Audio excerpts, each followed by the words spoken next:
आज के इस क्लास में हम ये सीखेंगे कि how to image formation by the lens concave और कॉन्वेक्स।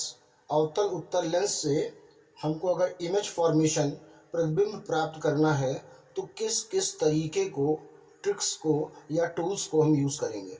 ठीक है, देखिए सबसे पहली चीज़ तो ये ध्यान रखिएगा कि ये प्रिंसिपल एक्सेस है लेंस की और ये है ओ ऑप्टिकल सेंटर प्रकाशिक केंद्र जो मैंने आपको बताया था।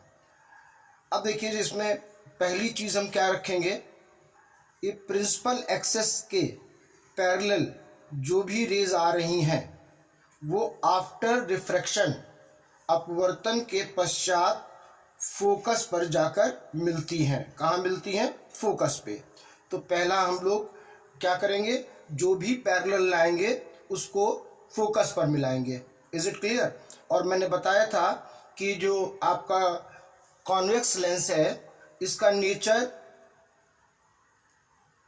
कन्वर्जिंग, अभिसारी किरणों को मिलाने वाला होता है, इसीलिए हमें यहाँ पर वास्तविक यानी रियल इमेज मिलती है, क्योंकि रेस जो कर रही हैं वो खुद कर रही हैं। Is it clear?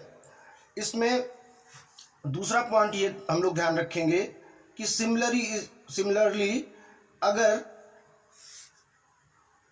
रे फोकस से आ रही है, कहाँ से आ रही है? फोकस से। आफ्टर रिफ्रैक्शन ये पैरेलल हो जाएगी। क्या हो जाएगी? पैरेलल। ठीक, तो ये सेकेंड ट्रिक हम लोग अपने पास रखेंगे। थर्ड में क्या करेंगे कि अगर कोई लाइट रे सीधे ऑप्टिकल सेंटर पर आ रही है तो वो बिना डाइवर्ट हुए, बिना विचलित हुए स्ट्रेट लाइन सीधे चली जाएगी। तो थर्ड ये हम लोग यूज़ करेंगे दोनों लेंस में। अगर इसको हम लोग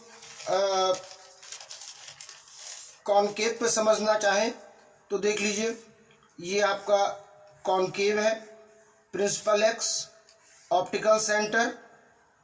अब क्योंकि हम आपको बता चुके हैं कि इसकी प्रॉपर्टी क्या होती है, डाइवर्जिंग, फैला देती है। ये क्या करती है? डाइवर्ट कर देती है।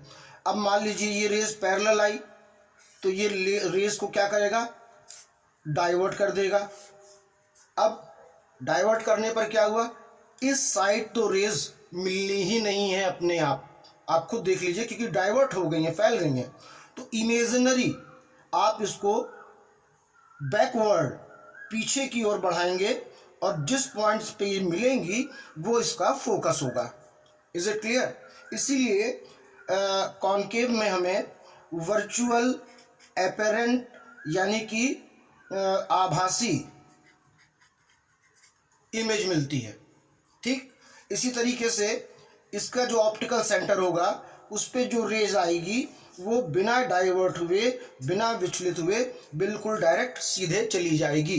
तो अब आप ध्यान रखिएगा, हम लोग अपने रेस को क्या लेके चलेंगे इमेज के लिए, पैरेलल वाली फोकस पर जाएगी या इमेजिनरी जाती हुई प्रतीत होगी।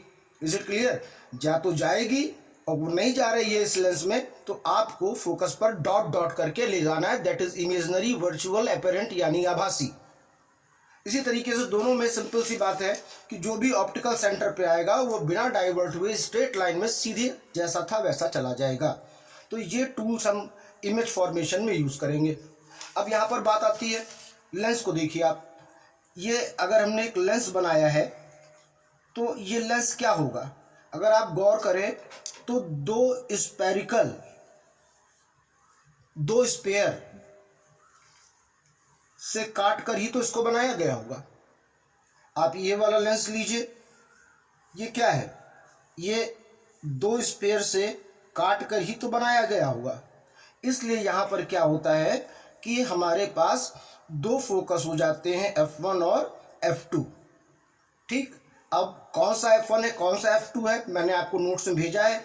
किसी में जब रेज पैरेलल से फोकस पर मिलती हैं या किसी में जब फोकस से जाती हैं तो इस भाई इमेजिनरी और रियल के हिसाब से F1 F2 होता है। Is it clear?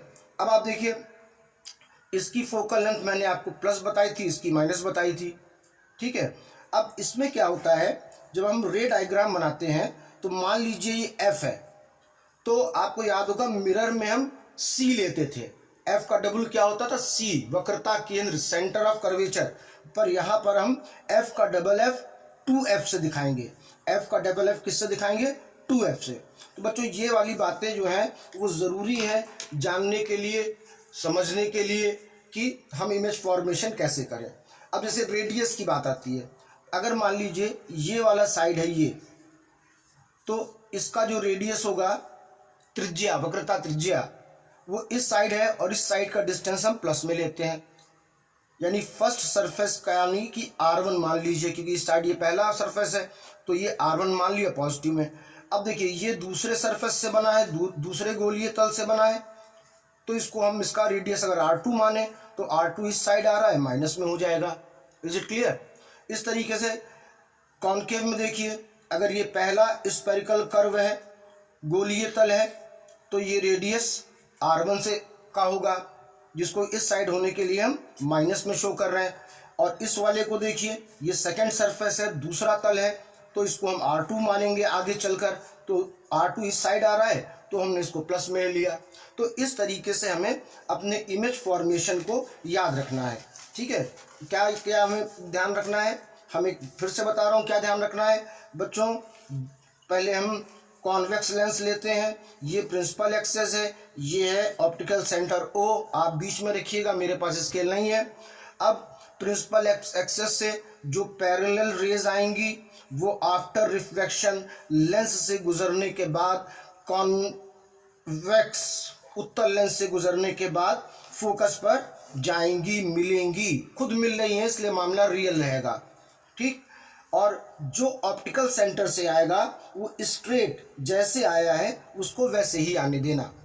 दूसरी बात, पैरेलल को हम फोकस से ले गए, दोनों साइड फोकस तो होता है क्योंकि दोनों स्फेरिकल कर्व में भी मैंने तुरंत आपको बताया है। तो अगर इस साइड ये रेस फोकस से आ रही है, ठीक, तो फोकस से आने पर आफ्टर रिफ्रैक्शन, अपवर्तन के बाद उन्हें क्या होना है, पैरेलल हो जाना है। मतलब पैरेलल फोकस से और फोकस पैरेलल से, ठीक। और जो ऑप्टिकल सेंटर पे आएगी without diversion passes through the straight line, एक सीधी रेखा में गुजर जाएगी, कोई विचलन नहीं होगा। इस चीज को हम कॉनकेव अवतल लेंस के लिए कह रहे हैं। देखिए इसकी जो प्रॉपर्टी थी वो थी कन्वर्जिंग, अभिसारी किरणों को मिलाना, इसीलिए मिला रही है। लेकिन कॉनकेव का जो नेचर होता है वो होता है डाइवर्जिंग, अपसारी, किरणों को रेस को फैला देता है, डाइवर्ट करता है। तो जो भी प्रिंसिपल एक्सेस के पैरेलल आ रहा है उसको सिंपली हम लोग क्या करेंगे, वो तो भाई इसने तो डाइवर्ट कर दिया और आगे ये मिलना नहीं है बंदा, बिल्कुल आप चाहे देख लीजिए ये आगे फैलती जाएंगी। तो इमेजनरी हम इसको पीछे से बैकवर्ड, मतलब पीछे की ओर बढ़ाएंगे, तो प्रिंसिपल एक्स को ये जहाँ पर इंटरसेक्ट करेंगी, काटेंगी, वो हमारा फोकस होगा। और इसमें भी जो ऑप्टिकल सेंटर से आ रहा है वो बिना डाइवर्ट हुए सीधा चला जाएगा, क्योंकि यहाँ पर आपकी जो ओरिजिनल रियल रेस थी वो तो डाइवर्ट हो गई, फैल गई। आपने यहाँ पर इमेजनरी उसको पीछे, अपनी कल्पना से उसको पीछे ड्रॉ किया है, इसलिए जो इसका आपका इमेज होता है वो हमारे पास इमेजनरी होता है, वर्चुअल भी कहते हैं, एपेरेंट भी कहते हैं, आभासी भी कहते हैं। तो ये टूल्स हमारे हैं जिनको हम लोग इमेज फॉर्मेशन ऑफ लेंस में लगाएंगे। रिफ्लेक्शन यानी कि परावर्तन, मतलब कि लाइट के पहले चैप्टर में, मतलब कि मिरर में हमने देखा था कि अगर हम रे फॉर्मेशन समझ गए हैं, सॉरी इमेज फॉर्मेशन समझ गए हैं कि कहाँ पर आने पर ऑब्जेक्ट कहाँ है तो इमेज कहाँ पे बन रहा है, अगर ये पोजीशन हमारे दिमाग में क्लियर होती है तो जो न्यूमेरिकल आते हैं उनके आंसर हमें लगभग अप्रॉक्स अंदाज़ा हो जाता है कि ये आंसर आना चाहिए। और मैंने आपको एग्जाम्पल भी दिया था।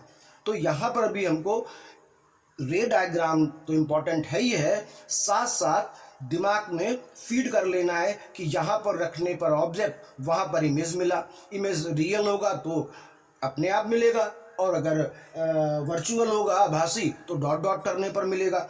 और डॉट करने वाली हर चीज़ अगर उससे इमेज भी बन रही है तो इमेज का साइज़ भी डॉट डॉट से दिखाया जाता है। तो ये हमारे वो टूल्स हैं, वो तरीके हैं जिनसे हम लोग इमेज फॉर्मेशन को बहुत अच्छे और बहुत कायदे से समझेंगे। ठीक है, इसको कई बार देखिएगा, और जो आपको मैंने प्रीवियस पिक भेजी है उसको देख कर उतारिएगा मत, ऑब्जेक्ट रखिए। ठीक, देखिए फर्स्ट फोकस के लिए क्या डेफिनेशन लिखी है, रे डायग्राम ड्रॉ करिए, देखिए F2 के लिए क्या डेरिवेशन डेफिनेशन लिखी हुई है। मेनली क्या है F1 F2, एक F1 F2 का फिनोमिना जो हुआ है वो होता है कि कहाँ से रेज चल रही हैं और कहाँ पर रेज मिल रही हैं। ठीक, अगर इमेजनरी है तो कहाँ पर मिलेंगी, कहाँ पर मिलती प्रतीत होंगी। तो this is the our tips for image formation of lens, concave lens and convex lens. Is it clear? तो आप यहाँ पे थोड़ा अच्छे से प्रैक्टिस करिएगा। आज का काम थोड़ा मेहनत वाला है बच्चों, और उसको जितनी बार ड्रॉ करोगे उतने आप एक्सपर्ट होगे, आपका हाथ रवा होगा, आपकी पकड़ मजबूत होगी। रे डायग्राम में कभी भी एरो लगाना नहीं भूलना चाहिए, और एरो हमेशा लेंस के बाहर लगाना चाहिए, लेंस के अंदर नहीं लगाना चाहिए। लेंस वगैरह में किसी तरीके का बुक के हिसाब से शेड नहीं देना चाहिए, no shading for lens. Is it clear? Pencil जितनी लाइट और ब्राइट होगी, जितनी लाइट और ब्राइट होगी उतना आपका रे डायग्राम क्लियर होकर आएगा। रे डायग्राम को बनाने के लिए पन्ने में कंजूसी नहीं करनी चाहिए। रे डायग्राम का एक रेशियो होना चाहिए, जो चेक कर रहा है वो रे डायग्राम को देखे नहीं, रे डायग्राम को पढ़ सके, स्टडी द रे डायग्राम। ये रे डायग्राम कोई चित्र नहीं है, ये स्टडी, पूरी स्टडी बता रहा है कि ऐसा हुआ तो ये हुआ, ऐसा हुआ तो ये हुआ। तो इसलिए रे डायग्राम को कंजूसी में, कोने में छोटा सा बनाना अच्छा नहीं माना जाता है। तो टुडे आप लोग इसको तैयार करिए, तो कल आपको हम इमेज फॉर्मेशन सिखाएंगे और उससे न्यूमेरिकल भी करना सिखाएंगे। ओके बच्चों।